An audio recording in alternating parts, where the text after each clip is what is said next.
नमस्कार। लोकसभा चुनाव को लेकर 543 सीटों के ताजा आंकड़ों के हिसाब से जो फाइनल नंबर सामने आ रहा है, उस लिहाज से किसका पलड़ा भारी नजर आ रहा है और बहुमत का आंकड़ा किसके पक्ष में जाता नजर आ रहा है, इसको लेकर कुछ महत्वपूर्ण आंकड़े सामने आ रहे हैं। क्योंकि 6 चरणों की वोटिंग के बाद जो आंकड़े हैं, बहुमत का आंकड़ा है, वो किसके पक्ष में जाता नजर आ रहा है। क्योंकि काफी कुछ हलचल देखने को मिली है। 6 चरणों की वोटिंग ने भी चौंकाया है। इसको लेकर सट्टा बाजार ने भी अपने आंकड़ों में बड़ा उलटफेर किया है। अब तक 6 चरणों की जो वोटिंग हुई है, 6 चरणों के लिए 485 सीटों पर वोटिंग खत्म हो चुकी है। मात्र 1 चरण की ही वोटिंग बाकी है। ऐसे में बहुमत का आंकड़ा किसके पक्ष में जा रहा है। 2019 के मुकाबले 2024 में कम वोट परसेंटेज देखने को मिला है। 57 सीटों पर वोटिंग बाकी है, जिसमें हिमाचल से 4, पंजाब से 13, चंडीगढ़ से 1, झारखंड से 3, उत्तर प्रदेश से सबसे ज्यादा 13, बिहार से 8, उड़ीसा से 6 और पश्चिम बंगाल से 9 सीटों पर वोटिंग बाकी है। लेकिन उसके अलावा अगर बात की जाए तो 7वें फेज पर कितना कुछ माहौल बदलेगा।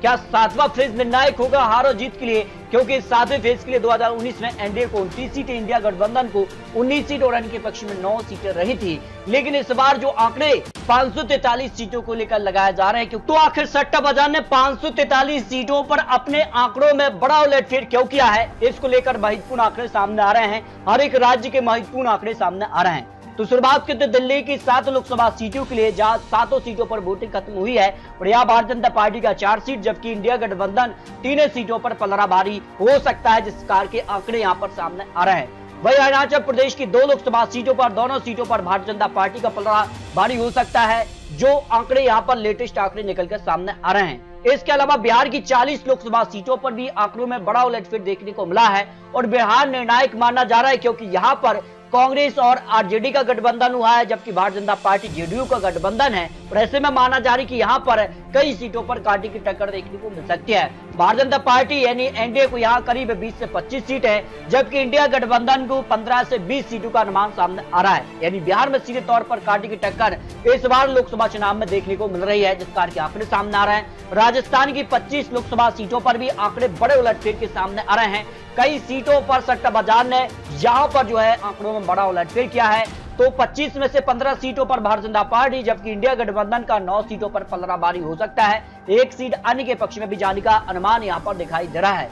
इसके अलावा अगर बात की जाए, असम से 14 लोकसभा सीटें आती हैं। यहाँ पर भारतीय जनता पार्टी का 8 लोकसभा सीटों पर पलड़ा भारी हो सकता है, जबकि 1 सीट यहाँ पर इंडिया गठबंधन और 5 सीटों पर यहाँ पर अन्य का पलड़ा भारी हो सकता है, जिस प्रकार के लेटेस्ट आंकड़े यहाँ निकलकर सामने आ रहे हैं। वही सिक्किम की 1 सीट पर भारतीय जनता पार्टी यहाँ पर जीत हासिल कर सकती है, जिस प्रकार के आंकड़े हैं। जबकि आंध्र प्रदेश की 25 लोकसभा सीटों पर यहाँ पर एनडीए का पलड़ा 15 सीटों पर भारी हो सकता है, जहाँ टीडीपी से गठबंधन हुआ है, जबकि इंडिया गठबंधन को 1 सीट, जबकि बाईसार कांग्रेस पार्टी के पक्ष में 9 लोकसभा सीटों पर जीत की संभावना यहाँ हो सकती है। जबकि छत्तीसगढ़ की अगर बात की जाए तो यहाँ पर 11 सीटों में से 7 सीटों पर भारतीय जनता पार्टी, जबकि 4 सीटों पर इंडिया गठबंधन कड़ी टक्कर देता नजर आ रहा है। जबकि गोवा की 2 लोकसभा सीट की भी बात की जाए तो 1 सीट पर भारतीय जनता पार्टी और 1 सीट इंडिया गठबंधन के पक्ष में जाने का अनुमान सामने आ रहा है।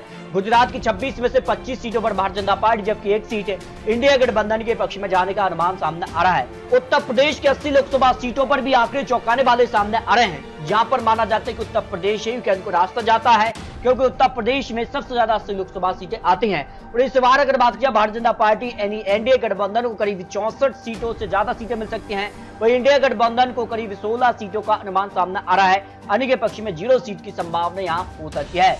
वही तमिलनाडु की 39 सीटों में से भारतीय जनता पार्टी को 1 सीट, जबकि इंडिया गठबंधन को सभी 39 सीटों पर भी यहाँ पर जीत हासिल कर सकती है। सीधे तौर पर बात की जाए तो इंडिया गठबंधन का पलड़ा तमिलनाडु में भारी नजर आ रहा है। जबकि हरियाणा की 10 लोकसभा सीटों में से भारतीय जनता पार्टी को 6 सीटें, जबकि इंडिया गठबंधन को यहाँ पर 4 लोकसभा सीटों पर जीत का अनुमान हो सकता है। जो लोकसभा चुनाव को लेकर 543 सीटों को लेकर लेटेस्ट आंकड़े निकलकर सामने आ रहे हैं। उत्तर प्रदेश के बाद सबसे ज्यादा सीटें महाराष्ट्र से आती है, क्योंकि महाराष्ट्र से 48 लोकसभा सीटों पर यहाँ पर कांटे की टक्कर दिखाई दे रही है।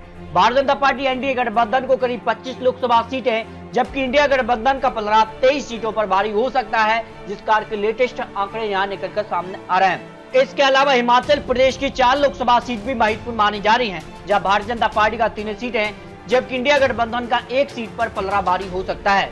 झारखंड की 14 लोकसभा सीटों पर भारतीय जनता पार्टी का 9 सीटें, जबकि इंडिया गठबंधन को 5 लोकसभा सीटों पर जीत का अनुमान हो सकता है, जिस कार के आंकड़े यहाँ पर सट्टा बाजार को लेकर सामने आ रहे हैं। भाई पंजाब की 13 लोकसभा सीट की बात की जाए तो यहाँ पर भारतीय जनता पार्टी को 2 लोकसभा सीटें, जबकि इंडिया अलायंस को करीब 10 लोकसभा सीटें और 1 सीट पर अकाली दल के पक्ष में जाने की सीट लगाई जा रही है।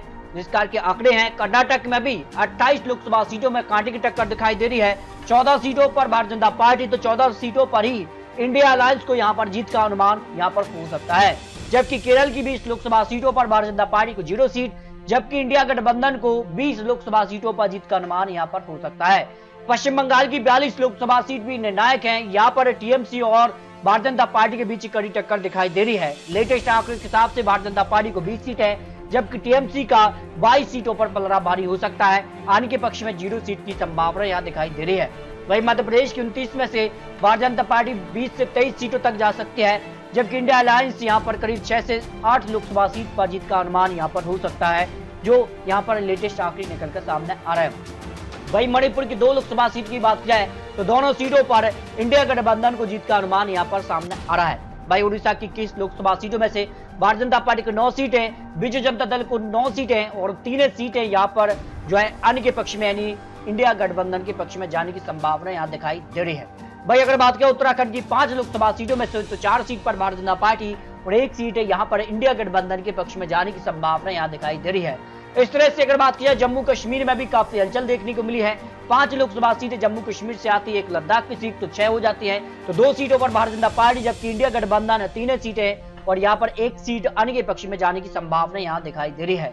इस तरह से पौंडीचेरी की 1 सीट पर भी यहाँ पर इंडिया गठबंधन का पलड़ा भारी हो सकता है, जिस कार के आंकड़े सामने आ रहे हैं। इस तरह से सभी राज्यों का आकलन यहाँ पर सामने आया है। 543 सीटों का फाइनल आंकड़ा अगर आपको दिखा है तो इस तरह के आंकड़े बन सकते हैं जो अनुमान सामने आ रहे हैं। भारतीय जनता पार्टी 285 से लेकर 300 के आसपास यहां पहुंच सकती है, जबकि इंडिया गठबंधन 214 से लेकर 220 लोकसभा सीटें, जबकि 40 से 50 सीटें अन्य के पक्ष में भी जाने की संभावना यहां दिखाई दे रही है। जो आंकड़े हैं उस लिहाज से अगर बात की जाए तो 543 सीटों के लिए या भारतीय जनता पार्टी जो बहुमत का आंकड़ा 272 है उसको पार कर रही है, लेकिन 2019 के मुकाबले कई सीटों पर इस बार नुकसान भी देखने को मिल सकता है। और इंडिया गठबंधन जिस तरह से यहाँ पर आगे बढ़ता नजर आया है, क्या बहुमत का आंकड़ा 272 उसको पार कर पाएगा, ये काफी महत्वपूर्ण है, क्योंकि अभी भी एक चरण की वोटिंग बाकी है। और ऐसे में जो बहुमत का आंकड़ा 272 है वो किसके पक्ष में जाएगा, ये यहाँ पर आने वाला एक चरण 57 सीटें महत्वपूर्ण हो जाती हैं। इस तरह से लोकसभा चुनाव को लेकर जो आंकड़े हैं वो काफी चौंकाने वाले हैं। और ऐसे में 543 सीटों में बहुमत का आंकड़ा किसके पक्ष में जाएगा, क्या भारतीय जनता पार्टी